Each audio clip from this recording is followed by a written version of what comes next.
හරි අද අපි බලමු එව කියන වචනයේ තේරුම. එව කියන වචනය අපිට භාවිතා කරන්න පුළුවන් කවදා හරි කවදාවත් වගේ අදහස එන වාක්‍යවල.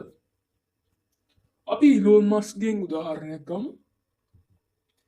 ඉලෝන් මස්ක් කියලා තියෙනවා I don't ever give up even when things are difficult.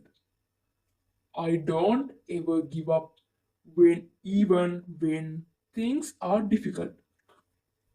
ඒක තේරුම තමයි දේවල් කොච්චර අමාරුණත් මම කවදාවත් අත්හරින්නේ නැහැ. මෙතනදී ever කියන වචනයේ තේරුම අරන් තියෙන්නේ කවදාවත් කියන එකට. ඒ වගේම තමයි ever කියන වචනය අදහස අපිට ගන්න පුළුවන් කවදාවත් කිසිම වේලාවක කිසිදා මෙතෙක් කියන වචන වාක්‍යවලට යෙදෙනකොට අපිට ever කියන වචනය යූස් කරන්න පුළුවන්.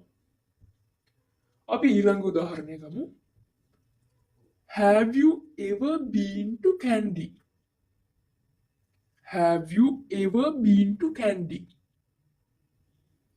මෙතනදී ever කියන වචනේ තේරුම හැටියට භාවිතා වෙන්නේ කවදා හරි. ඔයා කවදා හරි මහනුවර ගිහින් තියෙනවද? Have you ever been to Kandy? අපි තවත් උදාහරණයක් බලමු.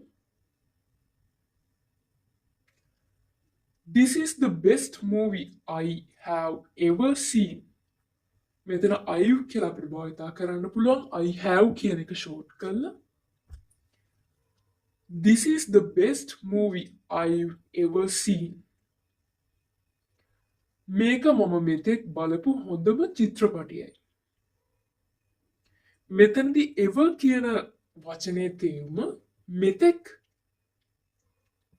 කියලා අපිට භාවිතා කරන්න පුළුවන්. This is the best movie I've ever seen. අපි තවත් උදාහරණයක් බලමු. Have you ever seen snow? ඔයා කවදා හරි නැත්නම් මෙතෙක් කියන එක අපිට භාවිතා කරන්න පුළුවන් හිම දැකලා තියෙනවද? මෙතනදී ඔයාලා සැලකිලිමත් වෙන්න ඕනේ. මෙතන verb එකේ past participle form එක තමයි අරන් තියෙන්නේ. seen කියන එක.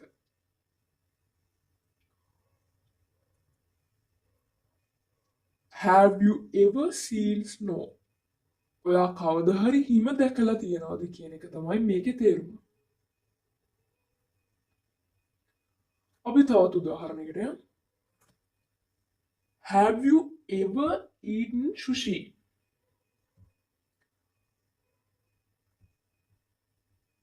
Have you ever eaten sushi?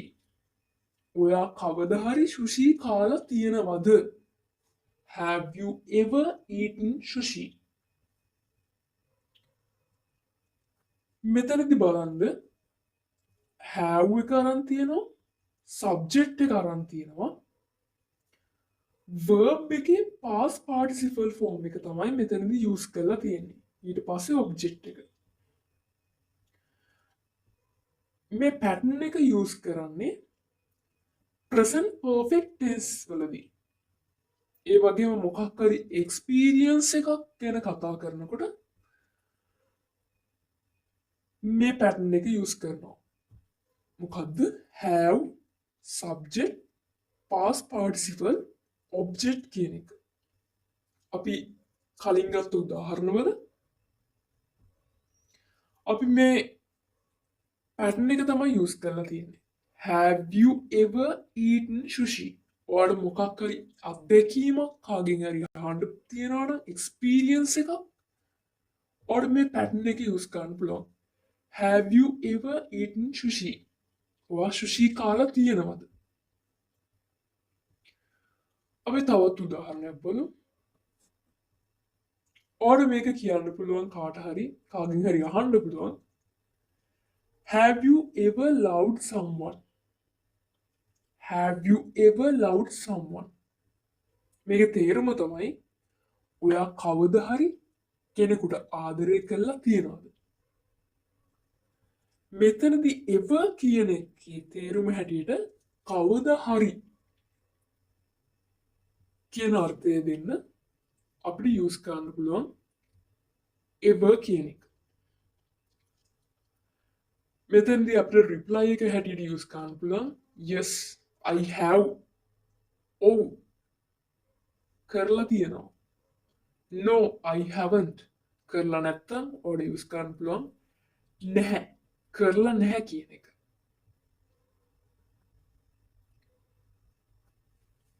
මේකේ පැටර්න් එක ඔයාලා ඉගෙන ගන්න. have you ever verb එක මොන එකෙන්ද ගන්නෙ? past participle එකෙන්. හරිද? අපි දැන් කලින් කතා කරගත්ත උදාහරණවල past participle එක තමයි loved, seen, eaten, been. be කියන එකේ past participle එක තමයි been.